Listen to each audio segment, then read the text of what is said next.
All right, Eddie Hearn is back. Got a show on Saturday at Wells Fargo Arena, headlined by Boots Ennis, Bam Rodriguez on the card. We're going to get into that. But Eddie, probably running late because you're training, right, for your showdown with Oscar, which Well, apparently I, is yeah, I've actually got the Rocky Run tomorrow in Philadelphia, which is 10 miles. I think that might put me out of the fight, if I'm honest, with it being next February or whenever it might be. So I'm yet to receive an offer. So at the moment, it's just, I think these people are just using my name, but you know, we'll clout chasing, but we'll see if the offer comes through. cloud chasing to get in the ring with you. Yes, I'm sure that's the case. On paper, Eddie, this idea of a Matchroom Golden Boy 5-on-5 sounds great. All the fights you guys propose sound great.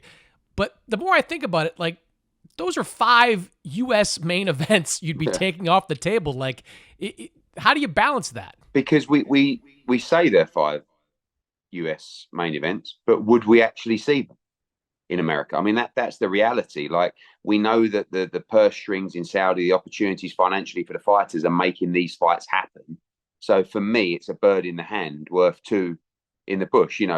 How do you know they're even going to happen in America? What you do, space them out over, it sounds great, but you've got an opportunity to make them on one night.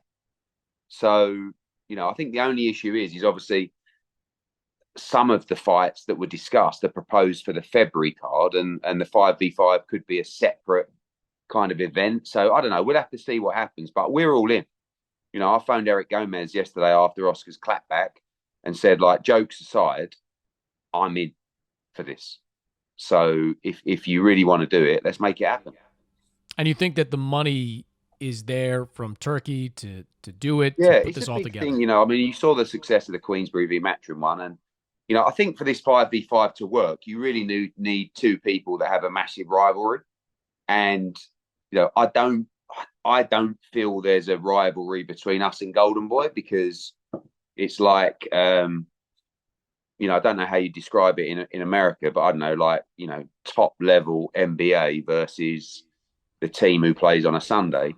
But for me, he seems to have my name in his mouth all the time.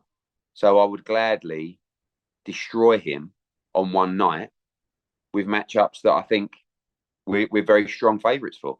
And by the way, there's plenty of other matchups that he didn't include if some don't work out. So you're comparing Matchroom to the NBA and Golden Boy to a rec league team that plays on Sundays.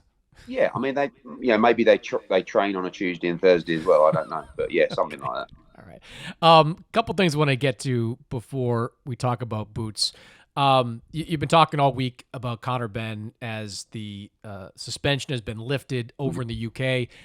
We still have not heard definitively from the Boxing Board of Control. They seem to be keeping this door open to drag out this process even further. How confident are you that this is over, that Conor Benn can resume his career? I mean, look, you never know what I think the procedure now is, if they want to appeal, I think it has to now go into the High Court, which is a very costly procedure. It's like, it would be the second time that they've lost now, and we're not looking to gloat or rub anyone's nose in it. We just want to move on.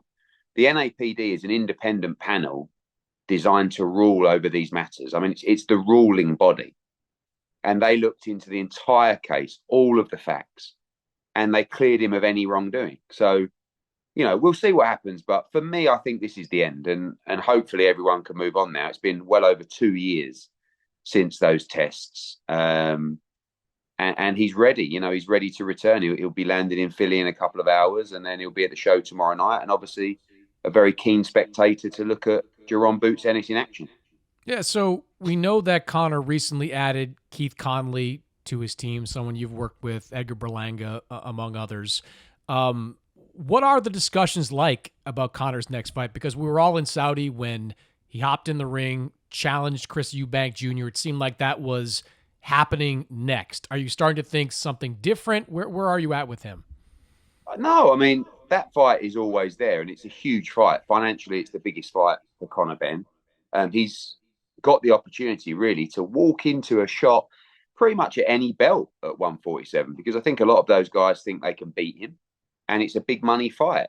Plus, we've got the other option of maybe not having a tune-up, but fighting a big name in the top 15, top 10 of the world rankings. So I think we've got we'll have a chat this weekend and go through everything, and just got to plan out the future. Obviously, Keith has been very good at navigating the careers of fighters, particularly in the US as well. And he's got his other managers in place as well, and it's just collectively moving forward to make a very important decision. So you've got Boots Ennis in action this weekend defending his title. You've also got Shakhram Giyasov, who is the number one contender for the belt that's owned by Eimantas Stanionis. The last couple of weeks, we've seen the purse bid that was scheduled pushed back, now for, I think, at least another week.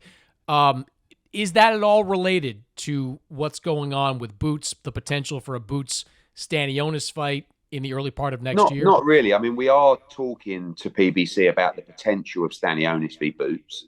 Obviously, it'd be great for us if Giyasov could beat Stanionis, but they have made us an offer. We're waiting on an official time frame for that.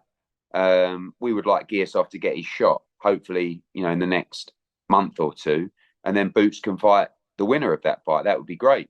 I know there's a lot of talk about Virgil Ortiz, which is a fight that we would jump straight into, no problems. But the plan is to unify, and if that can happen, that would definitely be something that Jaron would want. So you seem to believe that Giyasov is going to get his shot against Stanionis? Yes. Okay. The other title holder that's out there at 130 is Anthony Cacace, had a voluntary defense. You've got Sugar Nunez, one of the most exciting guys at 130. Where do things stand with the mandatory fight between those two? So it's a bit of a frustrating one, because obviously they're our friends now at Queensberry, and we are working it out amicably. But I'm desperate for that fight, because it's now 7-4 to Queensberry since the start of Riyadh season. We won one last weekend. No one wants to talk about the big win for Shabazz Massoud, but we did have a big win over Queensberry last weekend. I just don't think Cacace will take the fight, if I'm honest. I think that he'll duck the fight, and they'll say, oh, it's because Nunez isn't a big enough name and blah, blah, blah. We know boxing well enough to know that. And by the way, it's a brilliant fight, Nunez Cacace, because I do really rate Anto Cacace, and I think he's really strong. And I just think stylistically it's a wonderful fight, but I'm almost certain they will vacate the title. And then it'll be Sugar Nunez against the next available, which is the Japanese fighter, I think Rikishi or something. Good fight. And then I want to make Sugar Nunez against Ray Ford.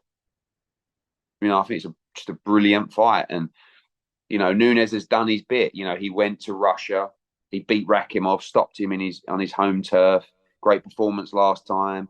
He may have to go to Japan for this fight. He doesn't mind. Hopefully we can get it in Mexico. But yeah, I believe Sugar Nunez will probably fight for a vacant title next. You mentioned Queensberry, and you and Frank Warren are now, or at least early next year, going to be operating under that same umbrella. I mean, putting aside the, if you said this 5 years ago, you probably never would have anticipated being teammates with Frank Warren. But what does this mean for the business, from your perspective, to have Queensberry coming under that DAZN umbrella? Well, I mean, it was great, because obviously over this last year, we've done a lot of work together, and it's been massively positive for the sport of boxing, particularly in Britain. There was always still that slight barrier. We had different broadcasters, although the broadcasters were working together on Riyadh season. When we did our individual fights, still made it a little bit more tricky. Now I kind of feel like it's open season for that, for making fights. We're both on the same platform from April, which is fantastic for DAZN. Fantastic for British boxing as well, because it's just going to be one place to get the biggest promotions in the UK, and that's on DAZN. So hopefully those big fights continue to get made. Like I said last week, Shabazz Massoud, we gave him to Queensberry for their main event. We've had fighters come on our shows as well, and I think we'll work more closely together across the calendar. Obviously, there'll be no clashes for UK shows between Matchroom and Queensberry, which is something that's hurt both of us in the past. So all round, massive positive for British boxing and of course for DAZN. Do you think we're trending towards a day when all the major promoters are under this umbrella. We all know kind of the word on the street with Top Rank and ESPN that deal is winding down. Do you think that day is coming when, DAZN, which bills itself as the home of boxing, actually becomes the home of virtually all major boxing? Yeah, I don't think there might not be enough money for everybody to go round, but people have got to get more realistic if they can't get a TV deal. So, the key to any promotional company is to have a TV deal. So if you've got one and you've got a long-term one, you're in a great position, especially at the moment. So for me, there's going to be a lot of marquee promotional companies that are going to be without a TV deal. And if that's the case, there might be good opportunities and cost-effective opportunities for DAZN to secure additional content. And if so, yeah, I do think there'll be more promoters that